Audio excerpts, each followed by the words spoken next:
Olá, sejam todos bem-vindos ao canal Seu Dorama. Eu sou a Hana e hoje a gente vai estar fazendo uma resenha definitiva sobre o filme Mestres do Yin Yang, que foi estreado agora, dia 4 de fevereiro, na Netflix. E promete, eu gostei bastante, eu vou te falar direitinho o porquê. Eu tenho um costume muito estranho de estar falando assim, muito rápido. Vou tentar falar de uma forma muito mais pausadamente para que vocês possam curtir e se deleitar mesmo desse sentimento que foi assistir o filme Os Mestres do Yin Yang, O Sonho da Eternidade. Vocês vão entender o porquê O Sonho da Eternidade. Eu não entendi o porquê desse subtítulo, mas eu vou falar com vocês por quê. Tá? Sem dar muitos spoilers. Eu vou tentar sem dar muitos spoilers. Bem que é difícil, porque a história é muito linda. Então, vamos lá. Eu pensei que a Netflix iria lançar lá para as 8 horas da noite, só que eu acredito que ela lançou umas 4 horas da tarde, mais ou menos.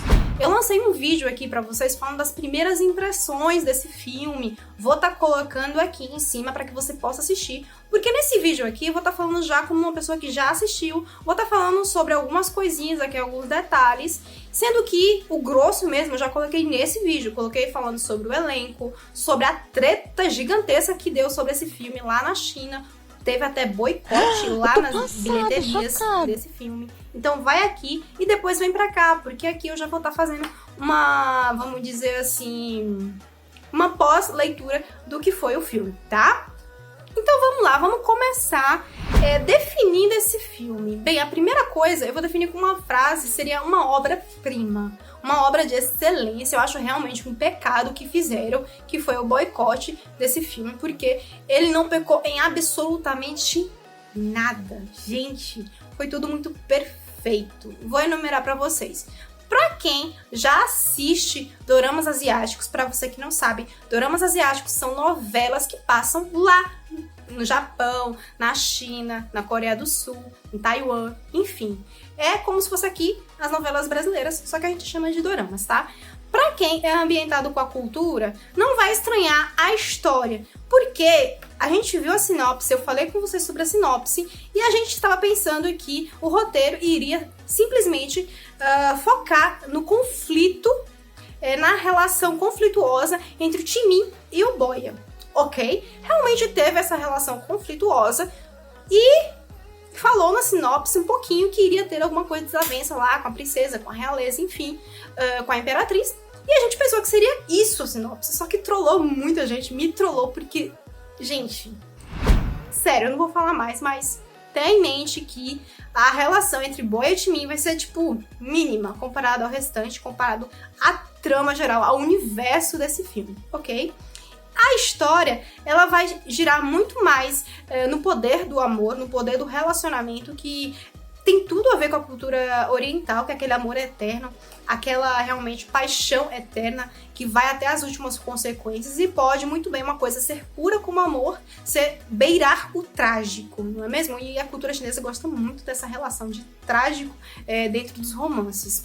Além disso, eu também tenho que falar com relação às atuações. Eu tô aqui com minha pesquinha, tá? Não estranhe. Com relação às atuações, porque tem muita gente que é muito acostumado com produções norte-americanas, que estranha o jeito de atuar das produções orientais. E eu, de fato, não vejo realmente pecado algum na atuação dos personagens que atuaram nesse filme, ok? Bem, com relação também à música, muito bem escolhida, gostei do clima da música, do timing que a música deu, tudo a ver com relação ao tema do filme, que é o equilíbrio entre o bem e o mal, né? Outra coisa que me chamou bastante atenção é com relação, gente, e principalmente aos efeitos visuais. Sim, são efeitos visuais que não apenas você fala, nossa, que bonito. São efeitos visuais que me trouxeram também uma espécie de conforto. Eu não sei se você que assistiu, você também teve essa impressão. Me trouxe uma sensação de conforto ao olhar aquelas telas de teletransporte, aqueles portais que se abriam,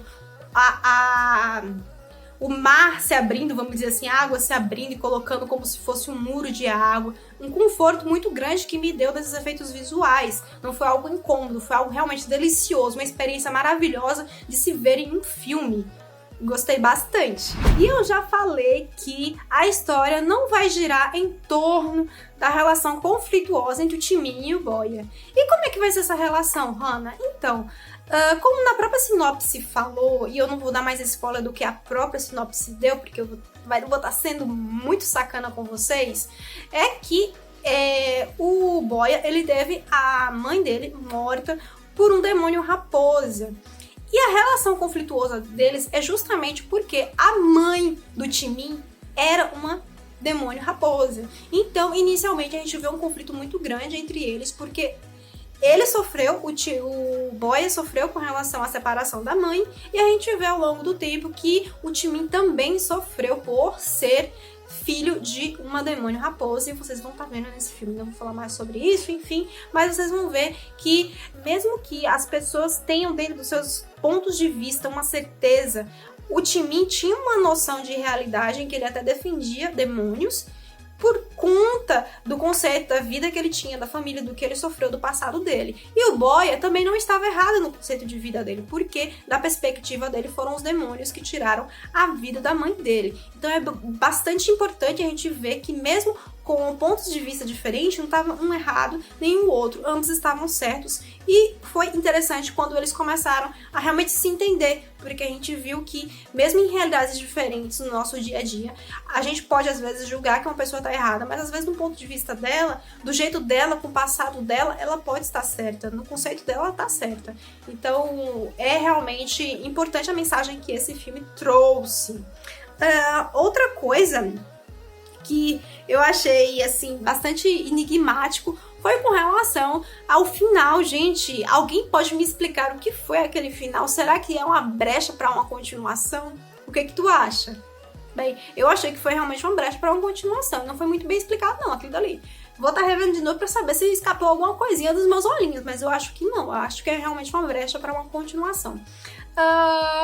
Uma coisa que ficou em aberto e que a gente não entendeu muito bem é com relação aos mestres do Yin e Yang, o sonho pela eternidade. Sim, esse o sonho pela eternidade, da eternidade, vocês vão estar tendo essa resposta logo no finalzinho, nos minutos finais do filme, tá? Vocês vão estar entendendo que a ganância pela vida eterna vai fazer realmente seres, tanto os seres humanos como outros seres, levarem a decisões trágicas, às vezes decisões até egoístas.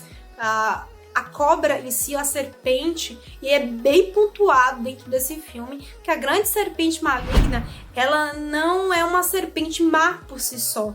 Ela cresce por conta dos desejos, das ânsias, da malignidade do ser humano, né? E até bem pontuado também com relação aos demônios, que os demônios não são maus por si próprios, mas eles são alimentados pela maldade do ser humano. Isso me lembra muito um dorama que eu vi, um dorama que eu vi recentemente, que foi o Sweet Home, que eu tenho um vídeo aqui no canal, que ele fala realmente sobre um período pós-apocalíptico em que tá todo mundo se transformando em monstros e nada mais é do que a monstruosidade que já tá na gente, que agora tá vindo pro meu externo, a gente já tá se transformando em monstro. Enfim, se você quer dar uma olhadinha nesse dorama, que eu super recomendo, tá aqui, vou colocar aqui o card para que você possa estar vendo. Eu falei sobre a resenha sobre ele depois de ter assistido e ainda falei sobre as teorias, você não pode perder, não é mesmo? Então, a nossa vida tá um pouquinho agitada. Se você tem alguma coisinha que você tenha gostado desse filme, vem aqui nos comentários e conta um pouquinho pra mim, que a gente vai debater aqui um pouquinho, tá? Se você não gostou de alguma coisa, também fala aqui, que aí eu vou estar, né, olhando com outros olhinhos, tá? E a nossa vida tá agitada. Amanhã, dia 5, vai estar estreando outro filme esse foi chinês. Amanhã vai ser uma produção sul-coreana, que é a Nova Ordem Espacial. Também tem talento ali, conhecidíssimo de nós dorameiras. E eu vou estar fazendo essas primeiras impressões, já tem vídeo no canal, vou colocar aqui, falando sobre as primeiras impressões que eu tenho sobre esse filme. E vou estar, depois de assistindo, vindo aqui também para falar se vale ou não a pena. E aí, Hannah, vale a pena esse Mestres do Yin Yang? Vale sim, viu? Vale super a pena. Assista que você não vai se arrepender. E se você quer ficar sempre por dentro do que tá aqui no canal, das novidades desse mundo asiático que eu adoro, se inscreva aqui no canal, ative o sininho para que o YouTube possa estar te avisando, ok? Um beijo, tchau, tchau!